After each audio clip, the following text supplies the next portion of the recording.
Right. இன்னைக்கு நாம பார்க்க போறது என்ன அப்படின்னா, இரு சொற் பெயரிடு முறை, பைனாமியல் நாமன்கிளேச்சர் அப்படின்னு சொல்லிட்டு ஆங்கிலத்துல சொல்லுவோம். ரைட்டா? நமக்கு ஆல்ரெடி நீங்க தெரிஞ்ச ஒண்ணுதான். பைனாமியல் நாமன்கிளேச்சர் அப்படின்னா என்ன? இரு சொற் பெயரிடு முறை என்றால் என்ன? ஒரு பேரின பெயரும் ஒரு சிற்றின பெயரும் இருக்கும் சார். ஒரு பேரின பெயரும் ஒரு சிற்றின பெயரும் வர்றது பாவை. Very good. வேற வேற அடுத்தது சொல்லுங்க.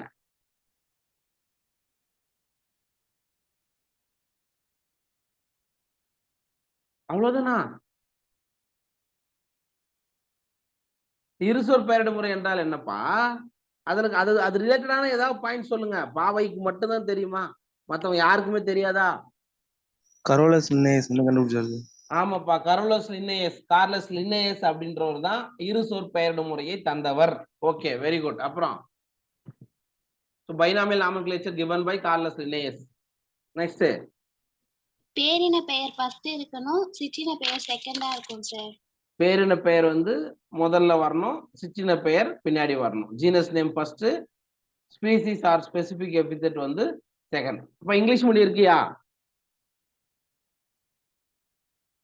S sir. அம்மா உங்களுக்கு புரியுதாம்மா நான் சொல்றதெல்லாம்? Yes sir. கையில என்சிஆர்டி புக் கையில வச்சிருக்கியா? Yes sir. ஜஸ்ட் ஆன்லைன் பண்ணிக்க. ஓகே, ஏதாவது புரியலன்னா நடுவுல கேளு. ஏன்னா நிறைய தமிழ் மொழின்றதால நான் நிறைய தமிழ்ல சொல்லுவேன். புரியலன்னா நீ என்கிட்ட கேட்டுக்கோ. Okay, very good. அப்புறம் அவ்வளவுதானா? அதான் பைனாமியல் நாமன்கிளேச்சரா? ஃபர்ஸ்ட் லெட்டர் கேபிட்டல் லெட்டர்ல இருக்கும் சார். எதோட ஃபர்ஸ்ட் லெட்டர் கேபிட்டல் லெட்டர்ல எழுதணும்? பேரின பெயர். ஜீனஸ் உடைய ஃபர்ஸ்ட் லெட்டர் சரியா, அது கேபிட்டல் லெட்டர்ல இருக்கணும். ஸ்பீசிஸ் உடைய first letter small letter sir. அப்பப்பா, அதாவது பைனாமியல் நாமன்கிளேச்சர் அப்படின்னா என்னன்னா, ஒரு ஆர்கனிசத்துக்கு ரெண்டு சொற்களால் ஆன பேரை வைக்கிறது. அவ்வளவுதான். சிம்பிளா சொல்ல போனா பைனா ரெண்டு சரியா, நாமன்கிளேச்சர்னா பேரு. அவ்வளவுதான். ரெண்டு சொல்லாலான ஒரு பெயரை ஒரு விலங்குக்கு வைக்கிறது. ரைட்டா? அப்ப இந்த ஃபார் எக்ஸாம்பிள் இந்த படத்துல என்ன இருக்கு? இது என்ன பூ? Gloriosa superba sir. Gloriosa superba. என்ன மலர்? தமிழ்ல என்னமா சொல்லுவாங்க அதுக்கு? செங்காந்தல் மலர் சார். செங்காந்தல் மலர். அப்ப நம்ம ஊருக்கு மட்டும்தான் செங்காந்தல் மலர்னா தெரியும். அமெரிக்கால போயிட்டு இது போய் சொன்னீங்கன்னா தெரியுமா? தெரியாது. அப்ப குளோரியோசா சூப்பர்பா அப்படின்றத நீங்க தெரிஞ்சுக்கணும். ஓகேவா? ரைட். அப்புறம் இது பாந்திரா டைகரிஸ் புலி. அப்ப பாந்திரா டைகரிஸ் ரெண்டு சொல்லு. அவ்வளவுதான். அதுதான் பைனாமியல் நாமன்கிளேச்சர்னு சொல்லுவோம். ஓகேவா? ரைட், பார்க்கலாம். என்ன கொடுத்துருக்காங்க? Each name has two components. One is generic name, another one is specific epithet. அதாவது ஸ்பீசிஸ்க்கு, சிற்றினத்துக்கு இன்னொரு சயின்டிபிக்கா நம்ம சொல்லக்கூடிய நேம் என்னன்னா ஸ்பெசிபிக் எபிதெட். இங்கிலீஷ் நேம தமிழ் மொழியமாக இருந்தாலும் சரி, இங்கிலீஷ் நேம் நம்ம சொல்றோம்னா கண்டிப்பா தெரிஞ்சுக்கணும். சரிங்களா? அப்ப ஸ்பீசிஸ்னு கொடுக்காம ஒரு ஆப்ஷன்ல என்னன்னு கொடுப்பாங்க? ஜீனஸ் நேம் அல்லது generic name comma specific epithet. Genus ஸ்பீசிஸ்க்கு பதிலா ஜெனரிக் நேம் ஸ்பெசிபிக் எபிதெட் கூட ஆப்ஷன் கொடுக்கல. சரிங்களா? பாத்துக்கோ. This system of providing a name with two components is called binomial nomenclature. இதுதான் இரு சொற் பெயரிடும் முறைக்கான definition. The system of providing a name with two components. அவ்வளவுதான். ஒரு நேம் ரெண்டு காம்பனண்ட்டை கொண்டிருந்தா அதுக்கு பேரு பைனாமியல் நாமன்கிளேச்சர். சரிங்களா? ரெண்டு கூறுகளுடன் ஒரு பெயரை வழங்கக்கூடிய இந்த முறைக்கு பேர் தான் நம்ம என்ன சொல்றோம்னா இரு சொற் பெயரிடு முறை அப்படின்னு சொல்றோம். புரிஞ்சுச்சா இது? இதுதான் பைனாமியல் நாமன்கிளேச்சருக்கான என்ன சொல்லுவாங்க? ஒரு டெஃபினிஷன் சொல்லுவாங்க. சரிங்களா? Right sir.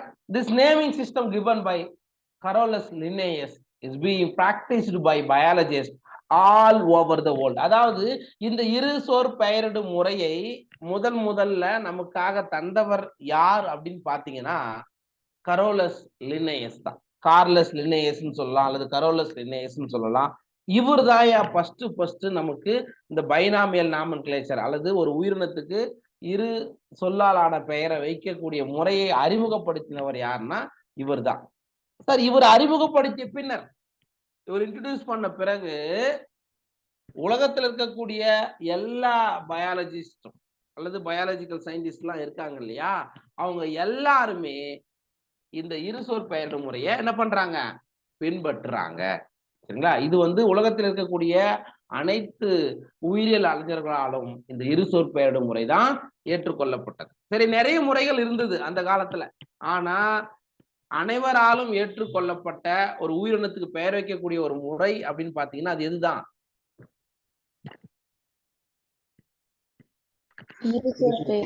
இருசொற் பெயரிடும் முறைதான். கொஞ்சம் காலையில கொஞ்சம் அலர்ட் ஆகுங்க. சரியா? கேட்கும் போது கப்புன்னு மைக் ஆன் பண்ணி பதில் சொல்லுங்க. ரைட். இப்போ இதுக்கு நமக்கு ஒரு எக்ஸாம்பிள் கொடுத்துருக்காங்க.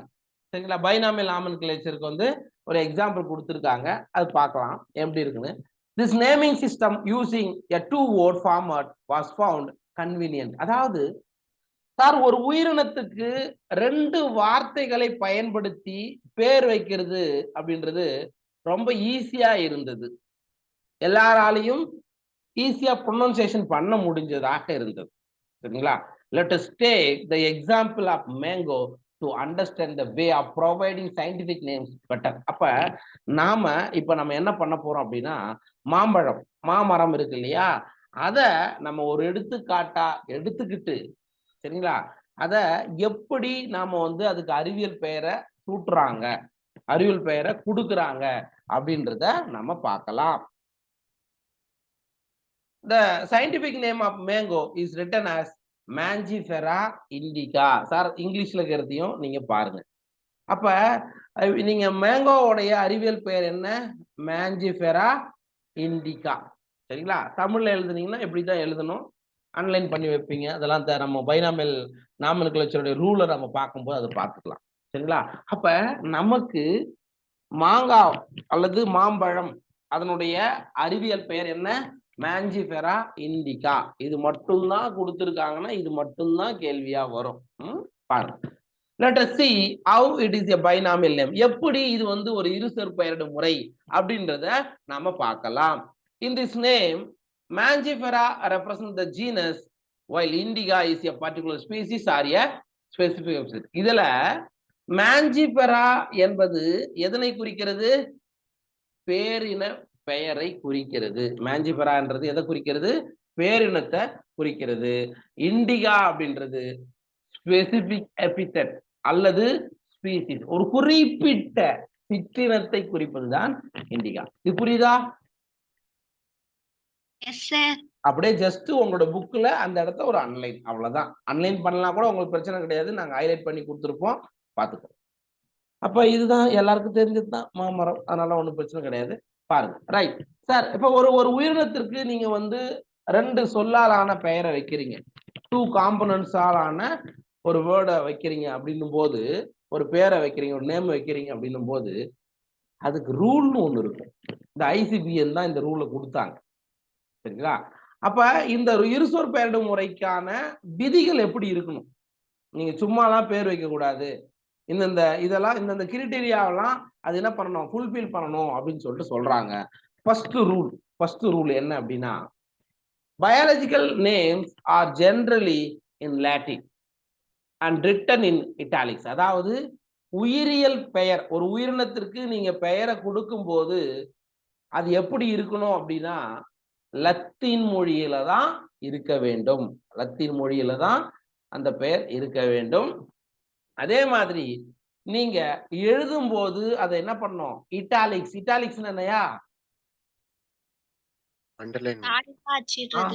இட்டாலிக்ஸ் அண்டர்லைன் கிடையாது. கொஞ்சம் என்ன பண்ணணும், சாட்சி எழுதணும். இப்ப ஃபார் எக்ஸாம்பிள்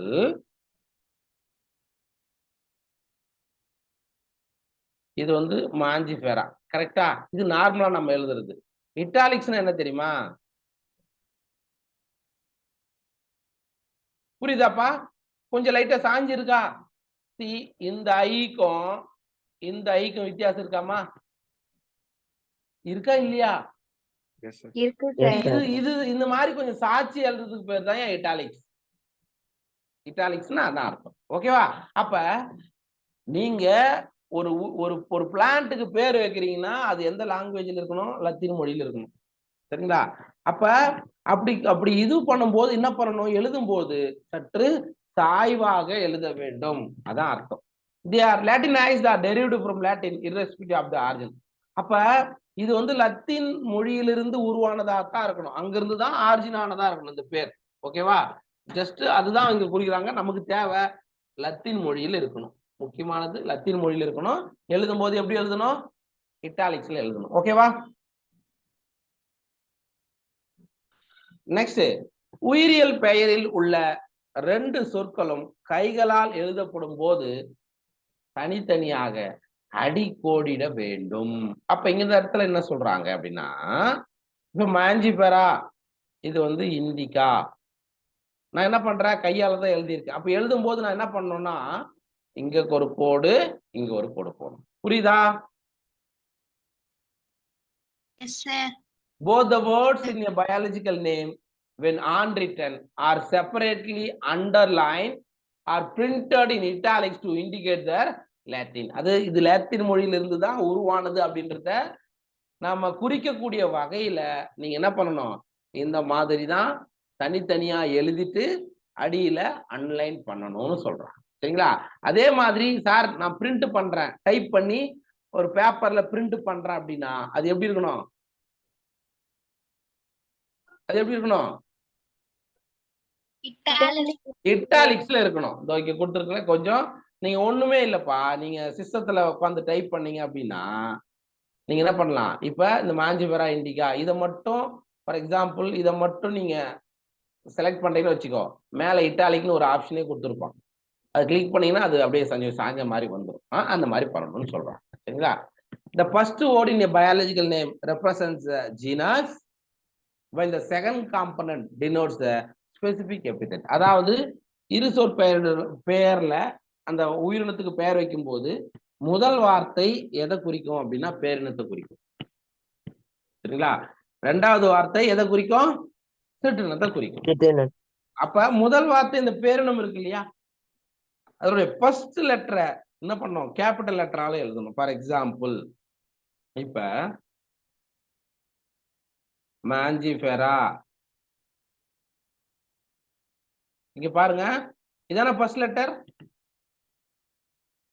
ஓகே, அப்ப இந்த ஃபர்ஸ்ட் லெட்டர் மட்டும் என்ன பண்ணணும்? கேபிட்டல்ல நீங்க எழுதணும். அதுக்கப்புறம் என்ன இருக்குது? இண்டிகா. இண்டிகான்றது ஸ்பீசிஸ் ஆர் ஸ்பெசிபிக் எபிதெட்னு சொல்றோம். அப்ப இது வந்து எந்த லெட்டர்ல ஆரம்பிக்கணும்? ஸ்மால் லெட்டர்ல சார். அது வந்து ஸ்மால் லெட்டர்ல தான் இருக்கணும். சரியா? இது வந்து ஸ்மால் லெட்டர்ல இருக்கணும். ஜீனஸ்ல ஃபர்ஸ்ட் லெட்டர் கேபிட்டல் லெட்டர்ல இருக்கணும். இதுதான் இன்னொரு rule. The first word denoting the genus start with a capital letter, while the specific epithet start with a small letter. It can be illustrated with an example of Mangifera indica. சரியா? அதான் நமக்கு எக்ஸாம்பிளா கொடுத்துறாங்க. இந்த இடத்துல எழுதிக்கிறேன் பாருங்க. இங்க பாருங்க, ஜீனஸ்ல ஃபர்ஸ்ட் லெட்டர் கேபிட்டல் லெட்டரா இருக்கு. இது வந்து ஸ்பீசிஸ் ஆர் ஸ்பெசிபிக் எபிதெட்ல ஃபர்ஸ்ட் லெட்டர் எப்படி இருக்கு? ஸ்மால் லெட்டர்ல இருக்கு. நம்ம கையால எழுதணும்னா இங்க ஒரு கோடு, இங்க ஒரு கோடு போடணும். ஓகே, பிரிண்ட் பண்ணோம்னா இங்க ஆல்ரெடி இட்டாலிக்ல தான் பிரிண்ட் பண்ணிருக்கேன். பாத்திருக்கியா?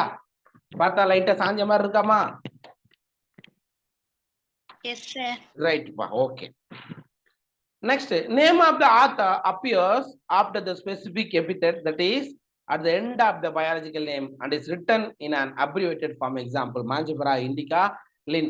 Sir, இந்த மா தாவரத்தை பத்தின விளக்கத்தை கொடுத்தவர், கண்டுபிடிச்சு இது இந்த தாவரத்துக்கு இதான் பேரு அப்படின்னு சொல்லிட்டு சொன்னவர் யாருன்னா லின்னேயஸ். யாரு? லின்னேயஸ். அப்ப அந்த லின்னேயஸ் உடைய பெயரை குறிப்பிடுவதற்காக நம்ம என்ன பண்ணணும் அப்படின்னா, மாஞ்சிபெரா இண்டிகா நம்ம எழுதிட்டோம், ஆல்ரெடி இருக்கு இல்லையா? அந்த ஸ்பீசிஸ் நேமுக்கு அப்புறமா அவரோட பெயரை நீ இங்கிலீஷ்ல பாத்துக்கோ. இந்த இடத்துல இங்கிலீஷ் தான் பாத்துக்கோ. அவரோட பெயரை லின்னேயஸ் அப்படின்றத நம்ம என்ன பண்ணோம்? சுருக்கி லின் அப்படின்ட்டு நம்ம டைப் பண்ணணும். ஓகேவா? இது எதை குறிக்கிறது அப்படின்னா, இந்த மா சிற்றினத்தை முதலில் விளக்கியவர் லின்னேயஸ் அப்படின்றதான் அது குறிக்குது. சரிங்களா? அப்ப இந்த இடத்துல கொடுத்துக்கிறோம் பாரு, இங்கிலீஷ்ல பாருங்க, மாஞ்சிபெரா. இது ஆல்ரெடி நீட்ல கேட்ட கேள்விதான்ப்பா. போன வருஷத்துக்கு 3 வருஷம் நினைக்கிறேன். ஓகேவா? இப்படிதான் எழுதணும். ஷார்ட்டா தான் நீங்க எழுதணும் அப்படின்றத பார்த்துக்கோ. ஷார்ட்டா தான் நீங்க எழுதணும். ஒரே நிமிஷம். 2 கன்ஃபியூஷன் வருதா?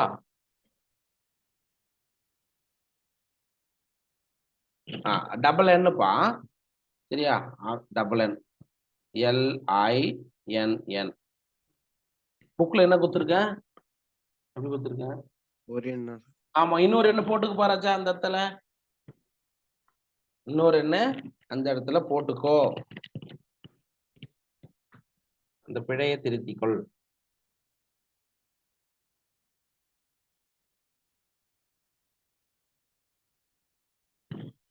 ஓகேவா?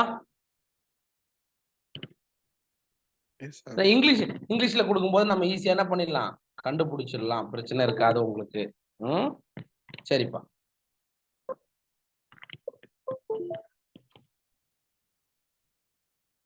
சிற்றினத்தை அப்புறம் ஏன் சார் நம்ம லின்னேயஸ் அப்படின்னு நம்ம பின்னாடி குறிக்கிறோம் அப்படின்னா, இந்த மாஞ்சிஃபெரா இண்டிகா அப்படின்ற இனத்தை ஃபர்ஸ்ட் டெஸ்கிரைப் பண்ணவ லின்னேயஸ். அதனால அதை சொல்றோம். சரிங்களா? ரைட். நெக்ஸ்ட் நம்ம பார்க்க போறது வகைப்படுத்துதல் மற்றும் வகைப்பாட்டியல். சரியா? அந்த டாட்டோனிம்னு புக்ல கொடுத்துருக்கனா? ஆமா. அப்படின்னா பேரின பேரும் சிற்றின பேரும் ஒரே மாதிரியா இருந்தா அதுக்கு பேரு டாட்டோனிம் அப்படின்னு சொல்லுவாங்க. சரியா? அது இப்ப இல்லைன்றதால நான் அதை எடுத்துட்டேன். அதாவது ஃபார் எக்ஸாம்பிள் நாஜா சாதாரண இந்திய நாகப்பாம்பு இருக்கு இல்லையா, அதோட பேரு நாஜா நம்ம அறிவியல் பேர்ல சொல்லுவோம். அங்க பாத்தீங்கன்னா பேரின பேரும் சிற்றின பேரும் ஒரே மாதிரி இருக்கிறதுனால அதுக்கு பேர் டாட்டோனிம். ஜஸ்ட் தெரிஞ்சுக்குங்க. நமக்கு இங்க இல்லைன்றதால நான் அதை விட்டுட்டேன். ஓகேவா? ரைட். நெக்ஸ்ட் நம்ம பார்க்க போறது வகைப்படுத்துதல் மற்றும் வகைப்பாட்டியல். அதாவது கிளாசிபிகேஷன் அண்ட் டாக்ஸானமி. இது ரெண்டுத்தை பத்தி தான் நம்ம பார்க்க போறோம். ஓகே, ஃபர்ஸ்ட் வகைப்படுத்துதல்னா என்னன்னு பார்க்கலாம். அதுக்கு அடுத்தது டாக்ஸானமினா என்ன அப்படின்றத நம்ம பார்க்கலாமா? Yes sir. ரைட். அனைத்து உயிரினங்களையும் பற்றி விரிவாக படிப்பது என்பது சாத்தியமற்றது என்பதால் அதனை சாத்தியமாக்குவதற்கு வழிவகுக்கக்கூடிய ஒரு செயல்முறை தான் நம்ம என்ன சொல்றோம்னா வகைப்படுத்துதல் அப்படின்னு நம்ம சொல்றோம். ரைட்டா? Since it is nearly impossible to study all the living organisms. Correct தானே? இந்த உலகத்தில் இருக்கக்கூடிய எல்லா உயிரினங்களையும் ஒவ்வொன்னா போய் கண்டுபிடிச்சு படிக்கிறதுன்றது ஈஸியா கிடையாது. சரியா? It is necessary to devise some means to make this possible. அதாவது இவைகள்லாம் தாவரங்கள், இவைகள்லாம் அனிமல்ஸ், இதெல்லாம் பிளான்ட்ஸ், இதெல்லாம் அனிமல்ஸ், இதெல்லாம் பேர்ட்ஸ். புரியுதுங்களா? அப்படி பிரிக்கிறதுக்கு பேர் தான்டா வகைப்படுத்துதல்னு சொல்றாங்க. ஓகேவா? இதுதான் வகைப்படுத்துதலுக்கான டெஃபினிஷன். பார்த்துக்கோ. கிளாசிபிகேஷன்னா அனைத்து உயிரினங்களையும் பற்றி விரிவாக படிப்பது என்பது சாத்தியமற்றது என்பதனால் சாத்தியமாக்குவதற்கான ஒரு வழிவகுக்கூடிய செயல்முறை தான் என்னன்னு சொல்றோம், வகைப்பாடுன்னு சொல்றோம். Okay, right. அதுக்கான வரையறை வேற மாதிரி எப்படி சொல்லலாம் அப்படின்னா, உயிரினங்களுடைய அமைப்பு ஸ்ட்ரக்சர், பண்பு கேரக்டர் மற்றும் செயல்முறை அதனுடைய ஃபங்க்ஷனுடைய அடிப்படையில நீங்க தரம் பிரித்தல நம்ம என்னன்னு சொல்லலாம்னா வகைப்படுத்துதல் அப்படின்னு சொல்லலாம். டாக்ஸான்னு இன்னொரு பேர் இருக்கு, ஞாபகம் வச்சுக்கோங்க.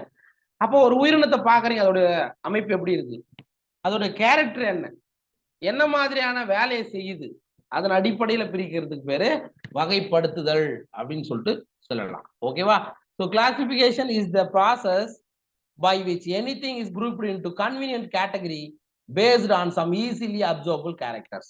அதாவது நம்ம பாக்குறோம், நம்ம கண்ணால பார்க்கும்போது இந்த பண்புகள்லாம் இருந்தா அது இந்த அனிமல், சரியா, இந்த பண்புகள்லாம் இருந்தா அது இந்த பிளான்ட் அப்படின்னு சொல்றது. ஓகே, அதான் இங்க கொடுத்துருக்காங்க பாருங்க. Classification is the process by which anything is grouped into convenient categories based on some easily observable characters.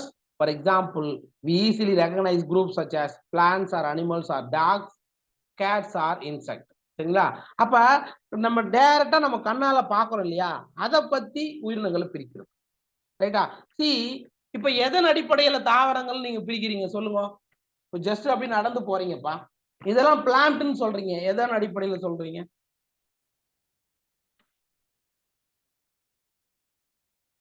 சொல்லுப்பா. இதெல்லாம் தாவரங்கள் நம்ம சொல்றோம்ப்பா. எதை பார்த்து இது பிளான்ட் அப்படின்னு சொல்றோம்? ஏன் அது அனிமல்னோ பேர்ட்னோ சொல்றது இல்ல? சார் ஏன்னா அது இடப்பெயர்ச்சி அடைகிறது கிடையாது. Very good. அது இடப்பெயர்ச்சி அடைவது கிடையாது. சரியா? நகராது. பச்சையா இருக்கு பாக்குறதுக்கு. மோஸ்ட்லி பிளான்ட்ஸ் கிரீனா இருக்காமா? அது ஒளிச்சேர்க்கை செய்யுது. புரியுதுங்களா? அப்ப நம்ம கண்ணால பாக்குறோம். ஓ, இதெல்லாம் தாவரங்கள்டா. ரைட்.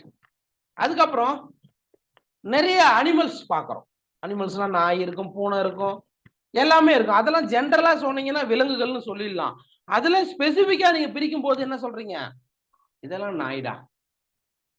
புரியுதா? நாய் நன்றி உள்ளது, நம்ம சொல்ற பேச்ச ஓரளவுக்கு கேட்கும். ஓகே. அதே மாதிரி இது பூனை. புரியுதா? அதாவது விலங்குகள்னு நீங்க எடுத்துக்கிட்டா கூட அனிமல்ஸ் கீழேயே நீங்க நிறைய கேட்டகரியா பிரிக்கிறீங்க இல்லையா? அதுக்கு பேர் தான் கிளாசிபிகேஷன் சொல்றோம். புரிஞ்சுச்சா? கிளாசிபிகேஷன் வகைப்படுத்துதல் அப்படின்றது நமக்கு ஏத்தார் போல, சரியா, நம்ம கண்ணால பார்க்கக்கூடிய பண்புகளின் அடிப்படையில பிரித்தல் அப்படின்றதுதான் வகைப்படுத்துதல்னு சொல்றோம். புரிஞ்சுச்சா? Yes sir. ரைட். இது வந்து ஒரு எக்ஸ்ட்ரா பாயிண்ட், ஜஸ்ட் தெரிஞ்சுக்குங்க. சார், இந்த டாக்ஸானமி, இந்த வகைப்பாட்டியல் வேற, வகைப்படுத்துதல் என்பது வேற. சரிங்களா? நம்ம அடுத்ததா வரோம். வகைப்பாட்டியல் அப்படின்ற இந்த டேர்ம் ஃபர்ஸ்ட் சொன்னவர் யாருன்னா ஏபிடி கேண்டோல் அப்படின்னு சொல்லுவாங்க. ஜஸ்ட் தெரிஞ்சிக்கோ, ஒன்றும் பெருசா கிடையாது. அதே மாதிரி பாரம்பரிய வகைப்பாட்டியலின் தந்தை நம்ம என்ன சொல்றோம்? ஜஸ்ட் வகைப்பாட்டியலின் தங்கை சொல்றோமா? யாரு? ஜெனரலா யாரு வகைப்பாட்டியலின் தந்தைன்னு சொல்றோம்? கரோலஸ் லின்னேயஸ்னு சொல்றோம். சரியா சார்? இதுவே பாரம்பரிய, இதெல்லாம் ஜெனரல் பாயிண்ட்பா, ஜஸ்ட் தெரிஞ்சுக்கோ. பாரம்பரிய வகைப்பாட்டியல் அதுக்கு முன்னாடி அப்படின்னு சொன்னோம்னா அது நம்ம அரிஸ்டாட்டில்னு சொல்லணும். ஓகேவா? அதுவே லேட்டஸ்டா இப்ப நவீன வகைப்பாட்டியல் யாரு? பெரும்பாலும் நம்ம சொல்லக்கூடிய பேர் யூஸ் பண்றது யாரு தான்ப்பா? கரோலஸ் லின்னேயஸ் தான். வகைப்பாட்டியலின் தந்தைனாவே நம்ம என்ன சொல்லணும்? கரோலஸ் லின்னேயஸ் தான் சொல்லணும். சப்போஸ் பாரம்பரிய வகைப்பாட்டியல்னு கேள்வி வராது, வந்தா நீங்க அதை ஞாபகம் வச்சுக்க. சரிங்களா? சரி, பார்க்கலாம். இந்த அரிஸ்டாட்டில் வந்து யாருன்னு நம்ம சொன்னோம், ஏற்கனவே பார்த்திருக்கோம். யார் அவரு? பாரம்பரிய வகைப்பாட்டியலின் தந்தை. நோ நோ, நான் நேத்து சொன்னேன். அவர் யாருன்னு சொன்னேன்? உயிரியலின் தந்தை சார். உயிரியலின் தந்தைன்னு சொன்னோம். சரியா? அவர் வந்து என்ன பண்ணாரு? வகைப்படுத்தினாரா? உயிரினங்களை வகைப்படுத்தினாரா? சரி, ஓகே. அவருடைய அந்த வகைப்பாட்டியல எதுல வெளியிட்டார் அப்படின்னா ஹிஸ்டரி ஆஃப் அனிமல்ஸ் அப்படின்ற அவரோட புக். இது எக்ஸ்ட்ரா பாயிண்ட்ஸ் தான்ப்பா, ஜஸ்ட் தெரிஞ்சுக்கணுன்றதுக்காக நமக்கு கொடுக்குறோம். ரைட்டா? ஸோ ஹிஸ்டரி ஆஃப் அனிமல்ஸ் அப்படின்னு லத்தீன் மொழியில ஒரு புத்தகத்தை வெளியிட்டாங்க. அதுல தான் என்ன பண்ணாரு? உயிரினங்களை வகைப்படுத்தி அதை அவர் வெளியிட்டு இருந்தார். சரிங்களா? அவர் என்ன பண்ணாரு? ஜென்ரலா இந்த உலகத்துல இருக்கக்கூடிய ஆர்கனிசத்தை ரெண்டா பிரிச்சார். ஒன்னு பிளான்ட், இன்னொன்னு அனிமல்ஸ். ஒன்னு தாவரங்கள், இன்னொன்னு விலங்குகள்னு ரெண்டா பிரிச்சார். சரிங்களா? ரைட். அந்த விலங்குகள் வந்து சார் அதெல்லாம் மெயினா எதெல்லாம் அடிப்படையாக வச்சு ஒரு தாவரங்கள் விலங்குகள் அப்படி பிரிச்சார் அப்படின்னு பார்க்கும்போது, இடப்பெயர்ச்சி அடைகிறது. ஒரு உயிரினம் ஒரு இடத்துல இருந்து இன்னொரு இடத்துக்கு நடக்குதுன்னா அது வந்து நடப்பன தரைவாழிகள். ஃபார் எக்ஸாம்பிள், இப்ப நாய் போகுது, ஓகே, இதெல்லாம் அதுல வந்துடும். அதே மாதிரி பரப்பன காற்று வாழ்விகள், காத்துல பறக்கிறது எது? நம்ம சாதாரண பறவைகளை சொல்லலாம். நீந்துவன மீன்கள்லாம் நீர் வாழ்விகள்னு சொல்லிட்டார். சரிங்களா? அவர் என்ன பண்ணாரு? இது ஞாபகம் வச்சுக்கோங்க. ரத்தத்தினுடைய அடிப்படையில, so based on the blood colour, enaima, மற்றொன்று அனைமா, ரத்தம் உடையவை, ரத்தமற்றவை அப்படின்னு சொல்லிட்டு யாருடைய வகைப்பாடு? யாருடைய வகைப்பாடு இதெல்லாம்? அரிஸ்டாட்டில். ஆனா இது பெருசா ஏத்துக்கல. அரிஸ்டாட்டிலுடைய வகைப்பாடா இருந்தது. சரியா? தாவரங்களை நம்ம நேர்த்தே நம்ம சொன்னது போல சிறு செடிகள், புதர் செடிகள், மரங்கள் அப்படின்னு பிரிச்சிருப்பார். சொன்னா இதுதான் என்னது? பாரம்பரிய வகைப்பாடியல் அப்படின்னு சொல்றாங்க. சரிங்களா? ரைட். இப்ப நான் ஒண்ணு கேட்கறேன், உங்களுக்கு என்ன ஞாபகம் வருதுன்னு சொல்லுங்க. சரிங்களா? இப்ப வந்து உங்க ஊர்ல நாய் பார்த்திருக்கீங்களா அப்படின்னு நான் ஒரு கேள்வி கேட்கிறேன். உங்க மைண்டுக்கு என்ன தோணுது? உங்க மைண்ட்ல நினைச்சு பாருங்கப்பா. உங்களுக்கு என்ன தோணுது? நாய் இப்படிதான் இருக்குன்னு ஒரு மைண்ட்ல ஒரு ஒரு மேப் வந்து போதா? கண்ணை மூடிக்கிட்ட யோசிச்சு பாரியா, வருதாயா? சரிப்பா. இதுவே ஒரு ஜெர்மன் செப்பர்ட் அல்சேஷியன் நாய்கள் கேள்விப்பட்டிருக்கிறியா? அப்ப என்னன்னா அந்த நாய் கொஞ்சம் நல்லா பொப்பா இருக்கும், நல்லா முடியெல்லாம் நிறைய இருக்கும். அது ஞாபகம் வருதா இல்லையா? சரி, இந்த இந்த இந்த வோடாஃபோன் விளம்பரத்துக்கு ஒரு டாக் வரும், பாத்துக்கிறீங்களா? அந்த அந்த நாய் பேர் என்ன சொல்லுவீங்க? பக்கு. புரியுதாமா? இப்ப நான் பக்குன்னு சொன்னோம்னா அந்த அந்த நாய் உங்க மைண்டுக்கு வந்து போகுதா இல்லையா? ரைட்டுப்பா. அதே மாதிரி நான் ஒண்ணு கேட்கிறேன். பூனைன்னு ஒண்ணு, கேட்னு ஒண்ணு உங்களுக்கு வருதா? பெலிஸ். சரி, பெலிஸ் கேட்டஸ் ஓகே, பைனாமியல் நேம்லாம் ஓகே தான். பூனைன்னு சொன்ன உடனே உங்க மைண்டு கப்புன்னு பூனைனா இப்படித்தான்டா இருக்கும் அப்படின்னு வருது இல்லைங்களா? அதே மாதிரி இப்படி நான் சொல்றேன், மேமல்ஸ் பாலூட்டிகள் எதெல்லாம் வரும்? விலங்குகள். விலங்குகள்ல எது பாலூட்டிகள் அது சொல்லுங்க. மோஸ்ட்லி எல்லாமே பாலூட்டி தானா? இப்ப பாலூட்டிகளுடைய பண்புகள்லாம் ஏதாவது சொல்லுங்க பார்ப்போம். மேமல்ஸ் உடைய பண்புகள், கேரக்டர்ஸ் ஆஃப் மேமல்ஸ். வெப்பரத்த பிராணிகள். வேற? பெரும்பாலும் குட்டி இனுபவை சார். பெரும்பாலும் குட்டி இனுபவையாக இருக்கும். அப்புறம் பால் சுரப்பு பண்பு இருக்கும் சார். பால் சுரக்கக்கூடிய பண்பு இருக்கும். Very good.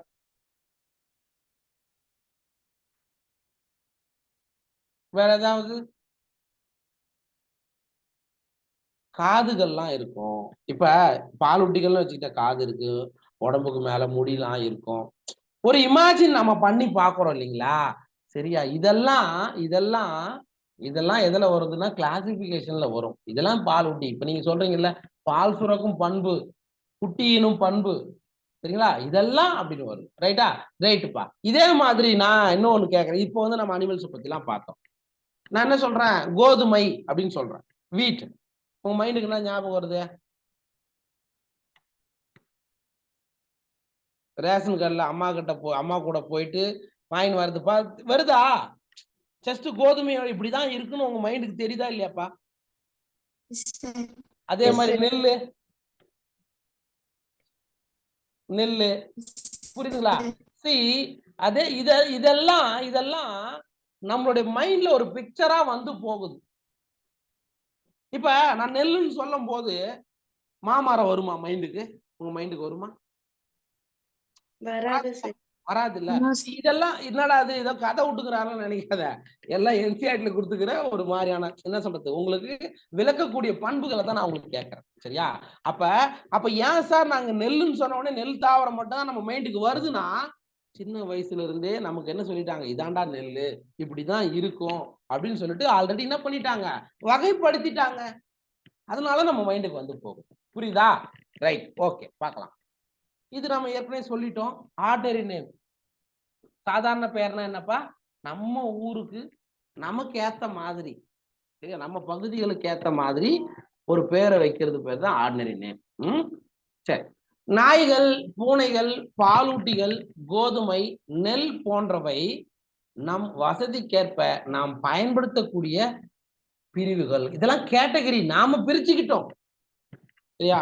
இதெல்லாம் இப்படிலாம் இருந்தா நாய், இது பூனை அப்படின்னு நம்ம பிரிச்சுக்கிட்டோம்னு சொல்றாங்க. இந்த நிகழ்வுக்கான அறிவியல் சொல் டாக்ஸா என்று அழைக்கப்படுகிறது. Scientific term for this categories. நாம பிரிச்சுக்கிறோம்ல, இதெல்லாம் நாய், இதெல்லாம் பூனை, இதெல்லாம் மேமல்ஸ், இதெல்லாம் வீட்டு, இதெல்லாம் நெல்லுன்னு பிரிச்சுக்கிறோம் இல்லையா? இதுக்கு பேர் என்ன சொல்றாங்கப்பா? அதுக்கு பேர் என்ன அர்த்தம்? இந்த மாதிரி டாக்ஸானா நமக்கேத்த நம்ம என்ன பண்றோம், கன்வீனியன்ட்டா கேட்டகரிஸை பிரிச்சுக்கிறோம் இல்லையா? அதுக்கு சயின்டிபிக் டேர்முக்கு பேரு டாக்ஸா. அப்ப நீங்க என்ன சொல்லலாம் தெரியுமா? நாய் ஒரு டாக்ஸா, பூனை ஒரு டாக்ஸா, பாலூட்டிகள் அது ஒரு டாக்ஸால வரும், கோதுமை அது ஒரு டாக்ஸா, நெல் அது ஒரு டாக்ஸா. புரியுதா? அப்ப நாம் நமக்கேத்த மாதிரி பிரிச்சுக்கிட்டோம். அதை தான் சயின்டிபிக்கா என்ன சொல்றோம்னா டாக்ஸா அப்படின்னு சொல்றோம். சரிங்களா? ரைட். கொடுத்துருக்கேன் பாருங்க. நாய்கள், தாவரங்கள், கோதுமை, விலங்கு, பாலூட்டிகள், நாய்கள், இது எல்லாமே எதை குறிக்கிறது? ஒரு டாக்ஸாவை குறிக்கிறது. இப்ப பிளான்ஸ் எல்லாம் ஒரு டாக்ஸாவை நாம பிரிச்சுக்கலாம். ஓகேவா? சரி. பண்புகளின் அடிப்படையில் அனைத்து உயிரினங்களையும் வெவ்வேறு டாக்ஸாவின் கீழ் நீங்கள் வகைப்படுத்தலாம். கரெக்டா? பண்புகள் based on the character, based on the characteristics, all living organisms can be classified into different taxa. This process is called taxonomy. This process of classification is called taxonomy ன்னு சொல்றோம். ஓகே, இந்த பண்புகளுடைய அடிப்படையில இதெல்லாம் தாவரங்கள். இப்ப சொன்ன மாதிரி தாவரங்கள் ஒரு இடத்துல இருந்து இன்னொரு இடத்துக்கு நகராது, அது ஒரு கேரக்டர். தாவரங்கள் ஒளிச்சேர்க்கை செய்யும், அது ஒரு கேரக்டர். அப்ப அவைகள்லாம் நம்ம என்ன பண்ணிட்டோம்? பிளான்ட் கீழே வச்சுட்டோம். அனிமல் ஒரு இடத்துல இருந்து இன்னொரு இடத்துக்கு நகரும், ஒளிச்சேர்க்கை செய்யாது. அப்ப அதை என்ன பண்றோம்? வேற அனிமல்ஸ் கீழே நம்ம வைக்கிறோம். ஸோ இதுக்கு பேர் தான்டா என்ன சொல்றாங்க? டாக்ஸானமி. பண்புகளின் அடிப்படையில எல்லா உயிரினங்களையும் வெவ்வேறு டாக்ஸாவின் கீழே வகைப்படுத்தக்கூடிய முறைக்கு பேர் தான் வகைப்பாட்டியல்னு அர்த்தம். அப்போ ரெண்டுத்துக்கு வித்தியாசம் தெரியுதா? கிளாசிபிகேஷன்னா என்ன, டாக்ஸானமினா என்னன்னு வித்தியாசம் தெரியுதா? புரியுதா புரியலையா? புரியுது சார். சரிங்களா? டாக்ஸானமினா என்ன, அதே மாதிரி கிளாசிபிகேஷன்னா என்ன அப்படின்றத நீங்க பாருங்க. ஓகேவா? பண்புகளின் அடிப்படையில வெவ்வேறு டாக்ஸாவின் கீழ் வைக்கிறதுக்கு பேரு வகைப்பாட்டியல். சரியா? ஜஸ்ட் உயிரினங்களை பாக்குறீங்க, அது என்ன மாதிரியான அமைப்பை கொண்டிருக்கிறது, என்ன மாதிரியான பண்பை கொண்டிருக்கிறது அப்படி சொல்றது வகைப்படுத்துதல். அவ்வளவுதான் வித்தியாசம், ஞாபகம் வச்சுங்க. நெக்ஸ்ட், நவீன வகைப்பாட்டியல் ஆய்வுகளின் அடிப்படை. இப்பெல்லாம் என்ன பண்றாங்க அப்படின்னா, அதுக்கு முன்னாடி ஜஸ்ட் நீங்க டாக்ஸானமில என்ன பண்ணாங்க அப்படின்னா, நேரா மேல பார்ப்பாங்க. ஓகே, நம்ம கண் கூட பார்க்கக்கூடிய பண்புகளை மட்டும்தான் அடிப்படையாக வச்சுக்கிட்டாங்க. ஆனா இப்ப மாடர்ன் டாக்ஸானமி சிஸ்டம் வந்து எதெல்லாம் குறிக்கிறது அப்படின்னா, external as well as internal structure. ஒரு உயிரினத்தினுடைய வெளிப்புற பண்பு மற்றும் உட்புற பண்பு, அத ஒரு பண்பாக எடுத்துக்குவாங்க, ஒரு கேரக்டரா எடுத்துக்குவாங்க. அதே மாதிரி ஸ்ட்ரக்சர் ஆஃப் செல், செல்லினுடைய அமைப்பு ஒரு செல் கொண்டதா, பல செல் கொண்டதா, ப்ரோகேரியாட்டா, யூகேரியாட்டா, இதெல்லாம் பார்ப்பாங்க. அதுக்கு அடுத்தது டெவலப்மெண்ட் ப்ராசஸ், வளர்ச்சி செயல்முறை, எந்த மாதிரியான டெவலப்மெண்ட் அங்க நடக்கு, அதே மாதிரி அதனை பற்றிய ஈகாலஜிக்கல் இன்ஃபர்மேஷன், சூழலியல் தகவல்கள், இதெல்லாம் ஒன்னா சேர்த்ததுதான் இப்ப லேட்டஸ்ட் என்னது மாடர்ன் டாக்ஸானமிக் ஸ்டடிஸ். புரியுதா? அப்ப நார்மலா ஜெனரலா ஓல்டு டாக்ஸானமில என்னெல்லாம் பயன்படுத்தினாங்க வகைப்படுத்துவதற்கு? அந்த கால வகைப்பாட்டியல்ல என்ன மாதிரியான முறை பயன்படுத்தினாங்க?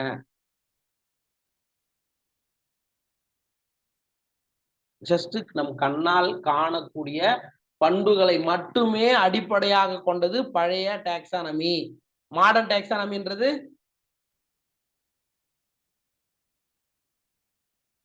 அப்ப எல்லாம் அமைதியாக்குறீங்க. அமைப்பு, உள்ளமைப்பு, அமைப்பு சார். அதுதான் இப்ப கொடுத்துக்கிறது, நீங்க அப்படியே திருப்பி கேட்கறா சொல்ல மாட்டீங்களாமா? இதான் நவீன வகைப்பாடு. சரியா? மாடர்ன் டாக்ஸானமி என்றது நாட் ஓன்லி எக்ஸ்டர்னல் மார்பாலஜி, புற அமைப்பு மட்டும் அவங்க கருத்தில் கொள்ளல, அதனுடைய உள் அமைப்பையும் அவங்க எடுத்துக்கிட்டாங்க, அதனுடைய செல் அமைப்பையும் எடுத்துக்கிட்டாங்க. அப்ப ஒரு அசிஸ்டன்ட் ரீசன்ல இந்த மாதிரி கேள்விகள் வரலாம். அதுக்கு தான் நம்ம திருப்பி உங்ககிட்ட கேட்கணும். சரிங்களா? ரைட்.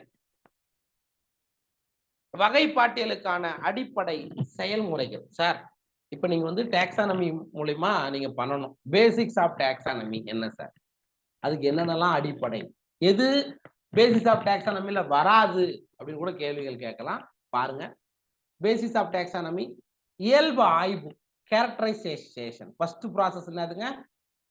கேரக்டரைஸ் பண்ணணும். ஃபர்ஸ்ட் வந்து கேரக்டரைஸ் பண்ணணும். ரெண்டாவது வந்து ஐடென்டிஃபிகேஷன். ஆமா இது பிளான்ட் தான், இது அனிமல் தான் அப்படின்னு சொல்லிட்டு என்ன பண்ணணும், அடையாளம் காண்றது. மூன்றாவது தான் என்னது, வகைப்படுத்துதல். இது எதுல வரும், சரிங்களா, இது எதுல வரும் அப்படின்றது. நாலாவது தான் அப்படி பண்ணிட்ட பிறகுதான் நீங்க என்ன பண்ணணும், அதுக்கு பெயர் வைக்கணும். ஸோ இந்த நாலுமே என்னது, வகைப்பாட்டியலுக்கான ஒரு அடிப்படை செயல்முறைகள். ஃபர்ஸ்ட் கேரக்டரைசேஷன், ரெண்டாவது ஐடென்டிஃபிகேஷன், மூணாவது கிளாசிபிகேஷன், நாலாவது நாமன்கிளேச்சர். இந்த நாலை தவிர வேற ஏதாவது ஒரு ஆப்ஷனை கொடுத்துட்டு எது வகைப்பாட்டியலுக்கான அடிப்படை செயல்முறைகளின் கீழ் வராதது அப்படி கேட்கிறான். which one of the following is not coming under basis of taxonomy கொடுத்து கேள்வி வரலாம். அதனால இம்பார்ட்டன்ட் போட்டு வச்சுக்கோ. புரியுதா?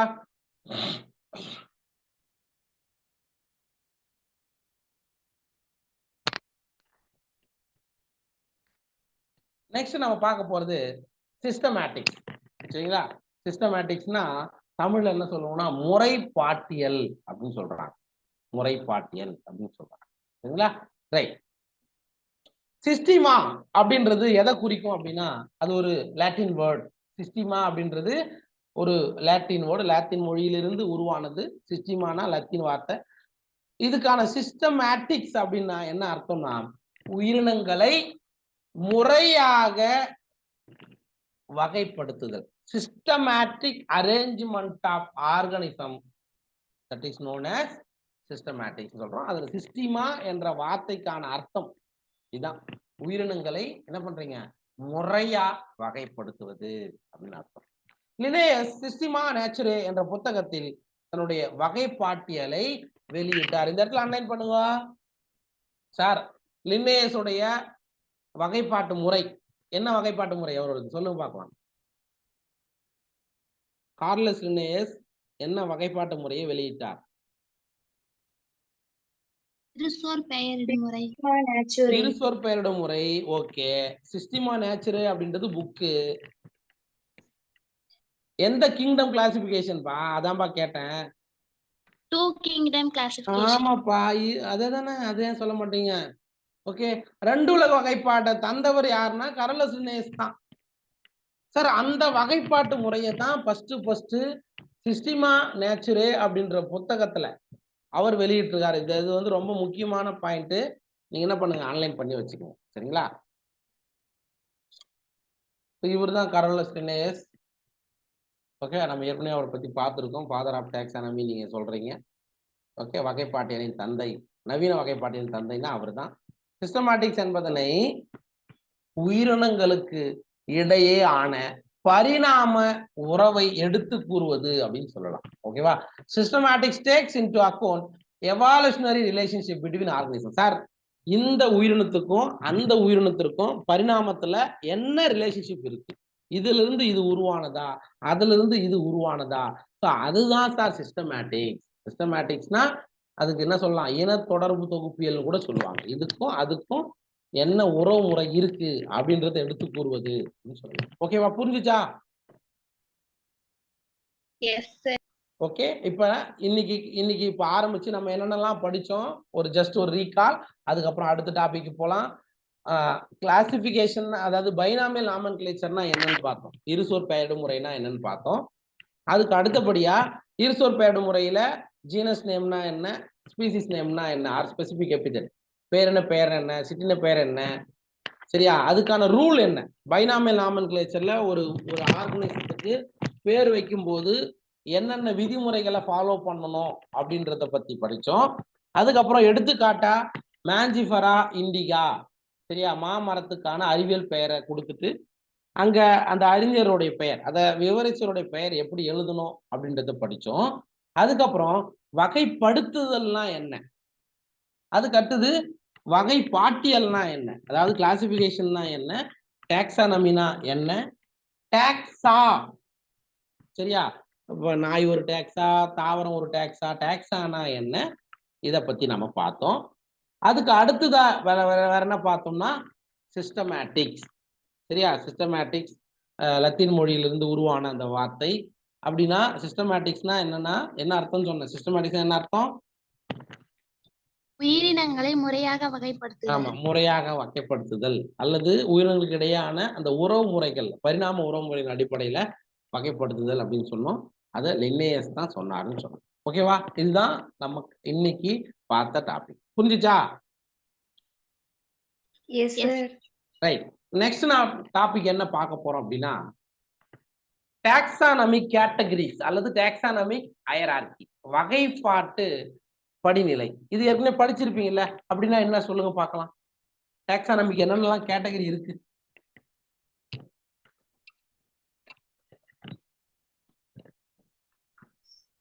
உலகம், உலக, பிரிவு அல்லது தொகுதி, வகுப்பு, வரிசை, குடும்பம், பேரினம், சிற்றினம். மொத்தம் எத்தனை படிநிலைமா, எத்தனை கேட்டகரியா பிரிச்சுக்கிறாங்க? எத்தனை? 7. சரிங்களா? 7 தானம்மா? கேட்கல? Yes sir. எஸ். ஓகேவா? ரைட். அதுதான் நம்ம பத்தி பார்க்கறோம். டாக்ஸானமிக் கேட்டகரினா என்ன, ஒவ்வொரு கேட்டகரியை பத்தி நம்ம பார்க்க போறோம். சரியா? ஃபர்ஸ்ட் வந்து ஸ்பீசிஸ்னா என்ன, ஜீனஸ்னா என்ன, அதாவது சிற்றினம்னா என்ன, பேரினம்னா என்ன, குடும்பம்னா என்ன, வரிசைனா என்ன. சரியா? வரிசைனா எதெல்லாம் உள்ளடக்கியது, டிவிஷன் பிரிவுனா என்ன, ஃபைலம் தொகுதினா என்ன, கிங்டம் உலகம்னா என்ன, இது எல்லாத்தையும் பத்தி பார்க்கறது தான் இந்த டாக்ஸானமிக் கேட்டகரி. சரி, பார்க்கலாம். அனைத்து வகைப்பாட்டு பிரிவுகளும் ஒன்று சேர்ந்து வகைப்பாட்டு படிநிலையை தோற்றுவிக்கிறது. அதாவது இங்க என்ன எதை குறிக்கிறாங்கன்னா, இப்ப நம்ம சொல்றோம்ல ஒவ்வொரு 7 ஸ்டெப் இருக்குன்னு சொல்றோம்ல, எல்லாம் சேர்ந்ததுதான் என்னன்னு சொல்றாங்க taxonomic category. Classification is not a single step process but involves hierarchy of steps in which each step represents a rank or category. அதாவது வகைப்படுத்துதல் அப்படின்றது ஒரே ஸ்டெப்ல நடக்கிறது கிடையாது. அதுல நிறைய படிநிலைகள் இருக்கு. அந்த ஒவ்வொரு படிநிலையும் நம்ம என்னன்னு சொல்றோம் அப்படின்னா கேட்டகரி. சரியா? பிரிவு அல்லது அது ஒரு ரேங்க், தரம் அப்படின்னு சொல்லிட்டு நம்ம பிரிக்கிறோம்னு சொல்றாங்க. since the category is a part of overall taxonomic arrangement, அப்ப எல்லாத்தோட அரேஞ்ச்மெண்ட் தான் நம்ம கேட்டகரின்னு சொல்றோம். It is called the taxonomic category and all categories together constitute the taxonomic hierarchy. அப்ப பாருங்க, வகைப்பாட்டில் இருக்கக்கூடிய எல்லா பிரிவுகளும் ஒன்று சேர்ந்து எதை தோற்றுவிக்கிறது அப்படின்னா இந்த வகைப்பாட்டு படிநிலையை தோற்றுவிக்கிறது. ஓகே. அண்ட் ஒவ்வொரு படிநிலையும் அவற்றின் தரத்திற்கு ஏற்ப வரிசைப்படுத்தப்படுகிறது. Okay. Each category referred to as a unit of classification. சரியா? In fact represent a rank and is commonly termed as taxon. இப்போ நீங்க ஞாபகம் வச்சுக்கீங்க, மொத்தம் நீங்க என்ன சொன்னீங்க, இப்போ ஃபேமிலி, கிளாஸ், ஆர்டர் இதெல்லாம் சொன்னீங்க இல்லையா? ஒவ்வொன்றும் அது என்னத்துக்கு, அதோட பேர் நம்ம என்னன்னு சொல்லலாம், டாக்ஸான் சொல்லலாம். டாக்ஸான். இப்ப சார் வகுப்பு ஒரு டாக்ஸான், டிவிஷன் ஒரு டாக்ஸான், ஓகேவா, ஆர்டர் ஒரு டாக்ஸான் அப்படின்னு நீங்க சொல்லலாம். ஓகே. சோ அப்ப அந்த ரேங்க நம்ம என்ன சொல்லலாம்னா டாக்ஸான்னு சொல்லலாம். சோ ஒவ்வொரு படிநிலையும் வகைப்பாட்டியலின் அடிப்படை அலகு என அழைக்கப்படுகிறது.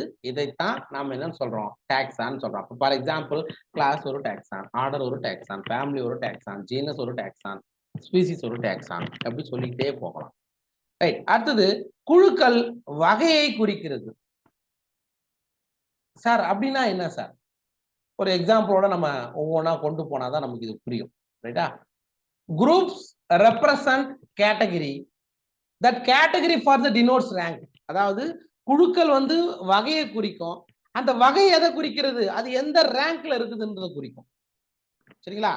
ஒவ்வொரு ரேங்கும் அல்லது டாக்ஸான் வகைப்பாட்டியலுடைய ஒரு அழகை குறிக்கிறது. இப்படி நம்ம அப்படியே சொல்லிட்டே போகும். ஃபர்ஸ்ட் வந்து குரூப் வந்து கேட்டகரி, கேட்டகரிலாம் வந்து ரேங்க், ரேங்க்லாம் வந்து யூனிட், இப்படி நீங்க சொல்லிட்டே போகலாம். ஒரு எக்ஸாம்பிள் பார்த்தோமா நமக்கு ஈஸியா புரிஞ்சிடும். இன்செக்ட்ஸ், ஒரு இன்செக்ட் எடுத்துக்கங்க. இன்செக்ட்னா என்னது, பூச்சினங்கள் இருக்குல்ல. ஃபார் எக்ஸாம்பிள் நம்ம கரப்பாம்பூச்சி பார்க்கறோமா? Yes sir. அதுக்கு எத்தனை ஜோடி கால்கள் இருக்கும் தெரியுமா? 3 ஜோடி சார். 3 ஜோடி கால்கள் இருக்கும். இருக்குமா? இங்க பாருங்க. இது ஒரு பூச்சி தானே? ஒரு வண்டு ஏதோ ஒரு பூச்சி. எத்தனை ஜோடி கால் இருக்குங்க? 3 ஜோடி இருக்கா? இருக்கா இல்லையா? இது ஆண்டனா, இதை விட்டுருங்க. இது ரெண்டும் ஆண்டனா, அதை விட்டுருங்க. இது ஒரு ஜோடி, 2வது ஜோடி, 3வது ஜோடி. கரெக்டா? இந்த பக்கம் ஒண்ணு இருக்குமா? சரிங்களா? அப்ப 3 ஜோடி கால்களின் அடிப்படையில இதெல்லாம் இன்செக்டா அப்படின்னு பிரிப்பாங்க. சரிங்களா? அதுதான் உங்க ஒரு எக்ஸாம்பிளா நீங்க எடுத்துக்கங்க அப்படின்ற இந்த இடத்துல நீங்க ஞாபகம் வச்சுக்கோங்க. It means insects are recognizable concrete objects which can be classified and thus we were given a rank or category. Okay, so groups represent category. இந்த வார்த்தைகள் மட்டும் முக்கியம். groups எதை குறிக்கிறது அப்படின்னா வகையை குறிக்கிறது. ஓகே, கேட்டகரி எதை குறிக்கிறது? ரேங்க குறிக்கிறது. இது நீங்க மனப்பாடம் பண்ணிக்கங்க. ஓகே, ஒவ்வொரு ரேங்கும் அல்லது டாக்ஸானோ, புரியுதா? ஒவ்வொரு தரவரிசை அல்லது டாக்ஸான் ஒரு யூனிட்டை குறிக்கிறது. கிளாசிபிகேஷனுடைய ஒரு யூனிட்டை குறிக்கிறது அப்படின்றது ஞாபகம் வச்சுக்கோங்க. சரியா? இந்த எக்ஸாம்பிள் நம்ம பார்த்துட்டோம். 3 ஜோடி கால்களின் அடிப்படையில தான் அவரை தனியா பிரிச்சிருப்பாங்க. ரைட், நெக்ஸ்ட் நம்ம பார்க்க போறது டாக்ஸானமிக் டிவிஷன், பிரிவுகள் என்னென்னலாம் இருக்கு. மொத்தம் இந்த 7 இருக்கு பாருங்க. வகைப்பாட்டியலுடைய ஹையரார்க்கின்னு எடுத்துக்கிட்டீங்கன்னா ஃபர்ஸ்ட் கிங்டம், அடுத்தது டிவிஷன் ஆர் ஃபைலம். இங்க என்ன வித்தியாசம் சொல்லுங்க பார்க்கலாம். டிவிஷன் எதை குறிக்கும்? டிவிஷன்னா தாவரம் சார், பைலம்னா விலங்கு சார். அவ்வளவுதாம்மா. ஃபைலம்ன்றது அனிமலை குறிக்கக்கூடிய டாக்ஸானமிக் கேட்டகரி. ஓகே, டிவிஷன்ன்றது பிளான்ட்டை குறிக்கக்கூடிய. ஓகே, மற்றது எல்லாம் சேம் தான். அனிமலுக்கும் பிளான்ட்ஸுக்கும் இருக்கக்கூடிய இந்த டாக்ஸானமிக் ஹையரார்க்கி எல்லாம் ஒன்னா தான் இருக்கும். எக்ஸப்ட் என்னது? Division or phylum. இது மட்டும் நீங்க ஞாபகம் வச்சுக்கோங்க. ரைட், அப்ப kingdom, division, class, order, family, genus, species. இந்த ஆர்டரை நீங்க என்ன பண்ணக்கூடாது? மறக்க கூடாது. எப்படியாவது ஒரு கோட் வேர்டை வச்சு அல்லது நிறைய நிமோனிக்ஸ் எல்லாம் வச்சிருப்பாங்க. சரிங்களா? அத அடிப்படையில நீங்க என்ன பண்ணிக்கணும்? இந்த வரிசையை கரெக்டா வச்சுக்கணும். ஃபர்ஸ்ட் கிங்டம், அடுத்து டிவிஷன், அடுத்து class, order, family, genus, species. மொத்தம் எத்தனைக்கு இருப்பா? 7 சார். ரைட், வகைப்பாட்டு பிரிவுகள்ல லீஸ்ட் கேட்டகரி எது? சிற்றினம். ஹையஸ்ட் கேட்டகரினா உலகம். உலகம். இந்த மாதிரி நம்ம சொல்லலாம். ரைட்டா? அதுக்கு அடுத்தது எதுல வந்து மிக அதிகமான பண்புகள் காணப்படும்? மோர் கேரக்டர் எதுல இருக்கும்?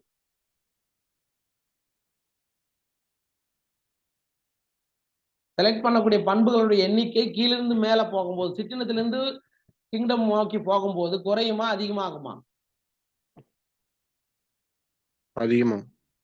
அதிகமாகுமா குறையுமா?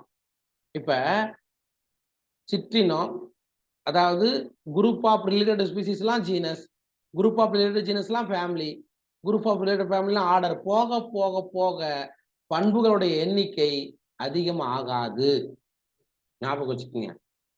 மேல போக போக போக அது குறைந்து கொண்டே தான் போகும். நான் சொல்றேன் அது எப்படின்றத நான் சொல்றேன். ஓகேவா? ஜஸ்ட் நமக்கு இந்த வகைப்பாட்டு பிரிவுகளை வச்சு கேள்வி கேட்கணும்னா எத்தனைன்னு கேட்கலாம். இருக்கிறதுலே லோயஸ்ட் கேட்டகரினா ஸ்பீசிஸ், ஹையஸ்ட் கேட்டகரினா கிங்டம். அதுக்கப்புறம் வேற என்ன கேட்கலாம்? பிளான்ட்டை குறிக்கிறதுக்கு வந்து டிவிஷன், அனிமலை குறிக்கிறதுக்கு வந்து பைலம். இதுதான் இந்த இந்த இந்த பாயிண்ட்ல இருந்து கேள்வி கேட்கும். ஓகே, இது புரிஞ்சுச்சா? Yes sir. Yes sir. சரி, நம்ம என்ன பண்ண போறோம் அப்படின்னா இந்த வகைப்பாட்டிலுடைய பிரிவுகள் இருக்கு இல்லையா? சிற்றினம், பேரினம், குடும்பம், வரிசை, வகுப்பு, அதுக்கடுத்து பிரிவு அல்லது தொகுதி, உலகம். இதை நம்ம என்ன பண்ண போறோம்? ஒவ்வொன்றா பார்க்க போறோம். ஆனா இப்ப இல்ல, அடுத்த கிளாஸ் நம்ம கண்டினியூ பண்ணலாம். இப்ப ஆரம்பிச்சா அதை கண்டினியூ பண்ண முடியாது. அதனால நான் என்ன பண்றேன்? அதை அடுத்த கிளாஸுக்கு நான் கொண்டு போறேன். சரிங்களா? Yes sir. Okay sir. Sir